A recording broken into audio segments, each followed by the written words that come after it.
part of the podcast, like the mission for it was to bridge the gap between the community and first responders in general. So I do have quite a few anti-cop people that follow and engage in very good conversation. They still not fans of cops in general, but they'll at least have a conversation instead of just sitting there trying to troll. Yep. If that makes sense. So, and that's cool. That's all I ask for. You don't have to agree, but let's have a real conversation of why you feel the way you do. I'll explain at least our side of the house to try to fill any gaps. And maybe you make me aware of something I wasn't aware of. Perspective is everything. So, I mean, I've picked up some good stuff from doing that.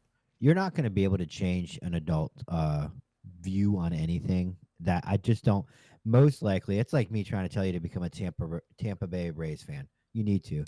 That's not going to happen. It's not going to happen. And to be honest with you, if someone is anti-cop through conversation, if I could get them in the mindset that if they thought if I saw a cop struggling, I'd help.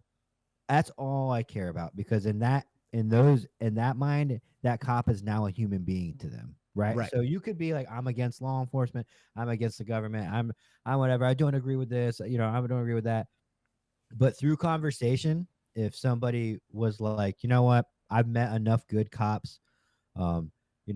These guys on this podcast, they're real. I respect them because they're real. And now I hate them a lot less, to the point where if I saw one getting tuned up, I would step in if it was the right thing to do. If I was on the ground with somebody and they were going for my gun, I'd want that. I'd want to be able to change that person's mind to where, like, hey, we're on different sides. We don't agree on pretty much everything, but I'm a human being, and you would help me retain my gun to where I could get this. And it sounds really cheesy and corny, but I don't think it does. I think it's one of the most realistic things you can do. But we're both in states where I don't think you'd be very hard pressed to be struggling on the ground and at least one Bubba in a pickup truck didn't stop by. Boy, I've been waiting for this my whole life. You need help, officer? Yeah, come on, man, help me out. We got quite a few of those good old boys here in Texas. They're just waiting for the opportunity to help a cop. I love it. And I noticed too, it's a lot of the younger generation. As people get older, they realize you can't hate the cops. It's a mature thing. A 14-year-old kid in the hood is going to be different than a 34-year-old man in the hood. 20 years later, if you will talk to that guy, it's too much energy to hate the police because it's all fake. You're pissed probably about tons of things. You're a human being. You're allowed to have emotions. You could be mad about a lot of things.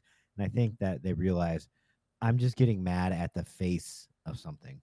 Yes. I'm trying to shoot the messenger, oppression your whole life. If you lived in oppression, which, created all of these things for you, it's probably not the cops that did that to you. It's probably your democratic government that has kept generations upon generations upon generations of people needing the government, right? Instead of promoting getting off the government. And, again, not trying to go deep dive into that, but yeah, so I've had these conversations, and I like pointing out when cops, I think one of the things that humanizes us, in that I'm not saying it wins people over. It doesn't flip them to not hate cops, just like you're getting to, is when we own up to some of the shit, and then when we take the time to kind of educate on our perspective on some of the shit, and like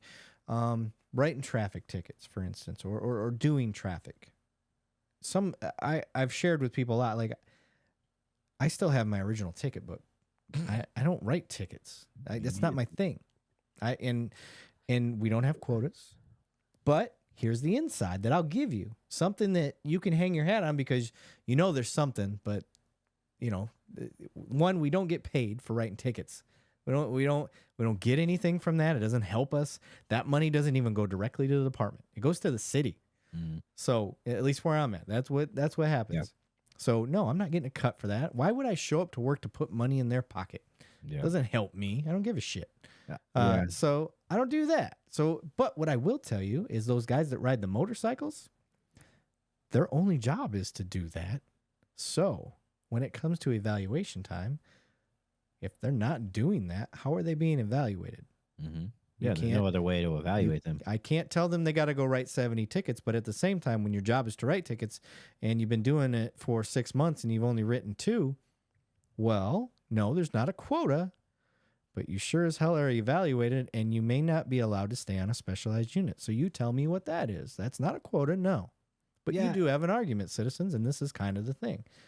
So that's what those guys do.